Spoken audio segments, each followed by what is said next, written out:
You all know China. They're superhuman cameras able to identify you as soon as you walk in front of them. Worry no more, as we're using this video to show the benefits of no data privacy.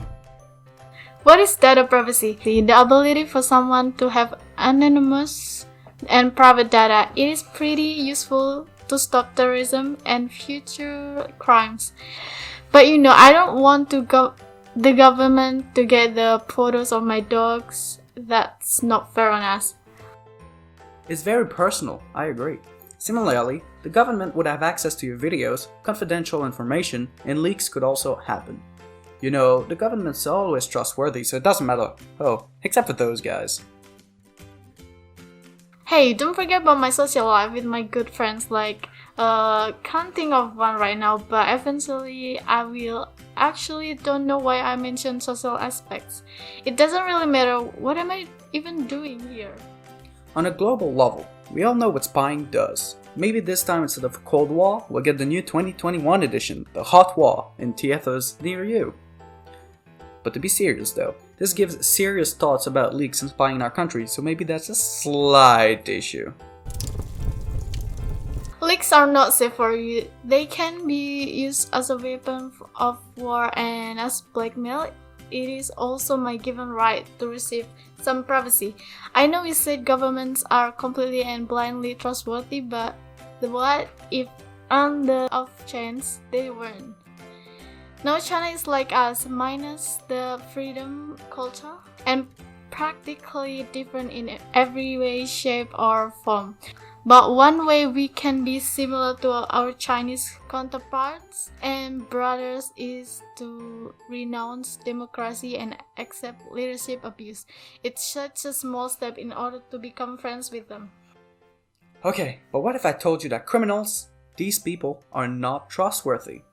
Very surprising indeed, but giving some data to a government prevents them from performing terrorist acts or violent ones, or even worse, stealing your ice cream.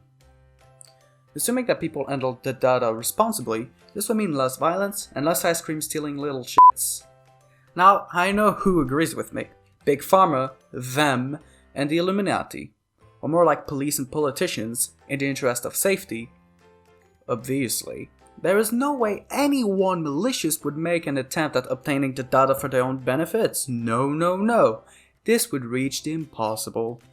Yeah, but we want to fight for our freedoms. We, the people, refuse to be accountable for government actions. We do not want this to happen. You probably are spying on us with the microchips, blah blah blah. Okay, maybe I exaggerate sometimes. The Catholic Church does hold a view on the matter. They respect privacy and do mention, according to Canon 220 of the Code of Canon Law, no one is permitted to harm illegitimately the good reputation which a person possesses, nor to injure the right of any person to protect his or her own privacy.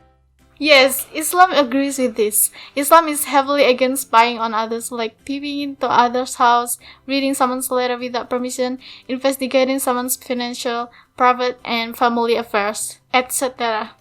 The Holy Quran has at least 2 parts. Do not spy on one another. Do not enter any house except your own homes unless you are sure of their occupants' consent. Yeah, but what do you say to this? Both the utilitarian and situation ethics followers agree with me because it can be a good thing.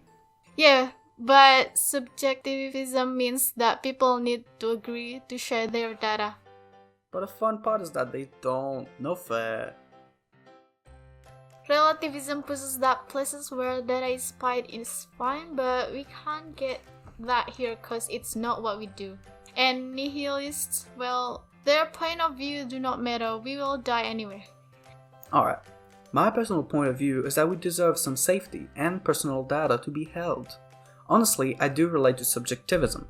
I believe that everyone should decide whether they want to share the data or not. And my point of view is the same.